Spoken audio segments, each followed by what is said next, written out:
Balaam, the 22nd of April, 2025. It seems like after God took the people of Levi to be priests, after the Israelites transgressed against the Lord and refused to go to the land, the book of Numbers, they lost the right to become God's people. God tells Aaron in the book of Numbers, chapter 18, that every Levite who was previously consecrated to the Lord and to the service of the Lord had become a servant of the priest. Even if they were consecrated to the Lord in duty and action, they transgressed by seeing themselves higher than others. They argued with Moses all the time, and even brought up the issue of being God's holy people. It is like some of them did it only to be granted high status. But such status only worked against them when they thought that they were higher than Moses and other Israelites. By becoming consecrated to the Lord, doing the holy duties of the temple, they thought that it was their due to get the best of everything in the world. They thought they were entitled to special treatment. Therefore, God made Aaron the priest who would be administering the Levites to subdue them and their claims. Moses commanded the Israelites to slaughter a yellow cow, whose limb was used to strike a dead man, so he was brought back to life in order to testify about who killed him. It is a curious case which the Jews chose to leave out of the Bible.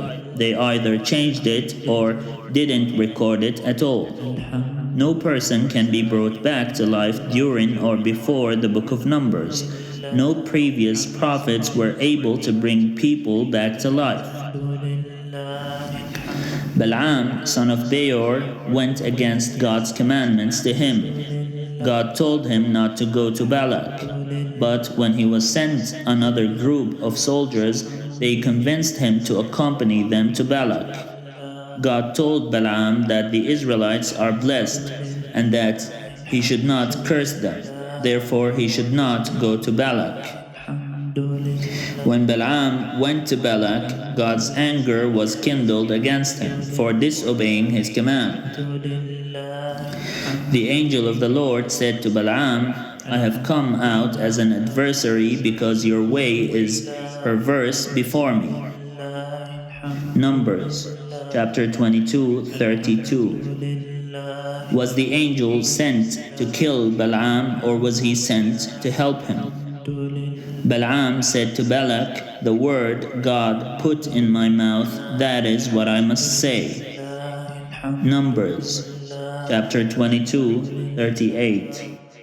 It is important to ask questions in order to learn. However, there are questions that we are supposed to answer by ourselves, questions whose answers might not be true at all, yet we are required to respond to them in the way we see fit in order to reach a sort of closure.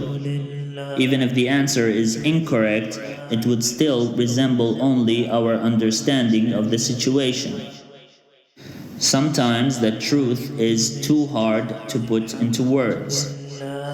The angel was sent to help Balaam, to tell him what to say. He was not sent to kill him. However, the angel was acting in accordance with God's anger at the time. Had Balaam continued on his way, leaving the donkey behind him, he would show up to be following his desires of honor and fame with Balak. Had his donkey not spoken to him at the time, he wouldn't have been able to see the angel.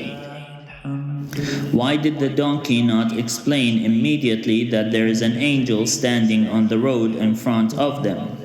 Why did he have to ask whether Balaam remembers any previous time in which the donkey acted in a similar manner? Would Balaam have struck him a fourth time if he said there is an angel on the road?